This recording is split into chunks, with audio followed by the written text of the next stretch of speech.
顆心先開始動搖，自細很聽教，笑容何其重要，容讓是禮貌，道歉不可缺少。累了，一盞燈只好熄滅了，一粒星顯得更寂寥。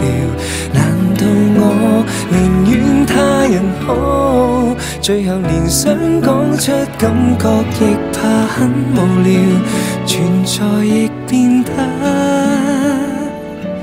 多麼少。誰會喜歡聽我吐苦水？想要的如何爭取？是一口拒絕到底有沒有罪？重複的自問，還是覺得等一等死不去。能耐耗直到幾多歲？留住笑面，結果將裡面粉碎。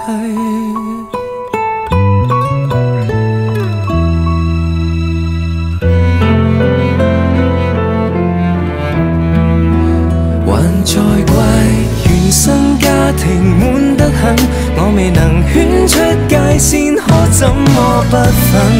任何事亦太傷心，太着緊。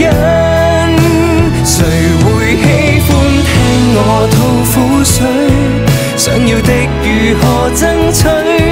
是一口拒絕到底有沒有罪？重複的自問，回頭又覺得不說更加乾脆。能耐耗直到多麼氣餒，留住笑面，偏偏一切沒興趣。為了可以留住身邊的人，磨平到懷疑着人生。徘徊在世上有什麼好興奮？當我看着遠方那麼灰暗，眼前全是內疚感，不吸引。還有一種感覺更空虛，來到這種感覺太唏噓。連面對自己也開始想潑冷水，唯一的願望來提示我不要活成自己討厭的模樣。無論什麼不對，忘了心底總有暖風吹。不要哭，為何不溫柔逝去？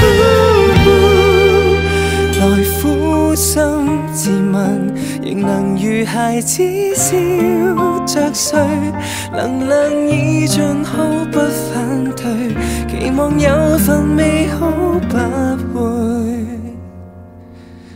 失去。